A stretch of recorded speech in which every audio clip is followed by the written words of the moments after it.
जोङो दायो बङाइगाव रेलवे स्टेशनाव फैदों नै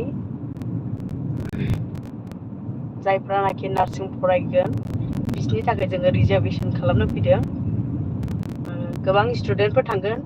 देग्लाय आसामनिफ्राय फरायनो थांगोन आरो हायद्राबादावहाय बेखौनो जोङो बुक खालामनो फैदों 17 जनसो थांगोन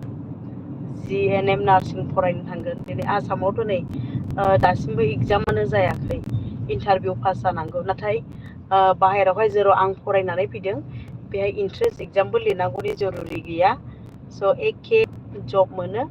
स' बिनि थाखायनो दिनै गोबां गथ'फ्रा फरायनो गोसो जानानै फरायनो ओंखारदों स' बिनि थाखायनो जोङो रिजार्भेशन खालामनो थांगासिनो आरो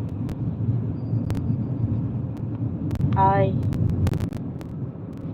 हेल'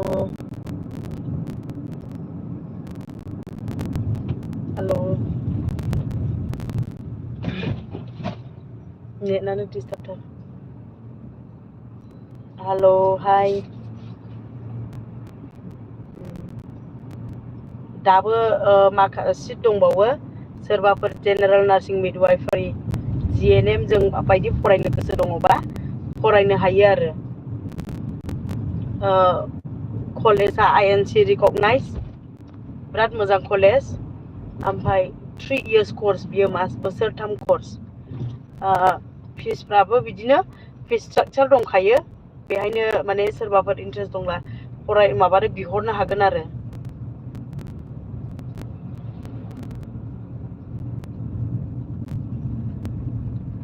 जेनेरेल नार्सिं मिडवाइफारि दिनै गोबां मानसिफ्रानो नार्सिंखौहाय फरायनो गोसो जायो नाथाय जेबो मिन्थिया फ्राय माखौ फरायब्ला मोजां जायो नाथाय साइन्स लादोंबा BSc एबा डक्टर लाइनाव थांनाया साबसिन साइन्स लादोंबा आरो आर्ट्सब्ला पारसेन्टफ्रा बांद्राय मोजां नङाबा बिदिनो सेकेन्ड डिभिजन थार्ड डिभिजनफोरबा माबा थांनो हायो आरो GNM आव थांनो हायो जेनेरेल नार्सिं मिडवाइफारियावहाय GNM आवहाय थांनो हायो बेदरफोर बुलाय नेटआनो डिस्टार्बथार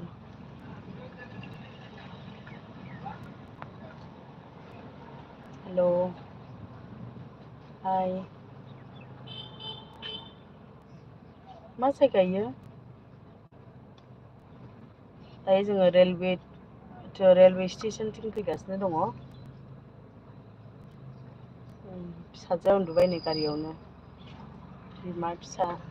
बिफा बिनानाव ज' फैदो आरो जोङो हेल' हाय नेटआनो डिस्टार्बथार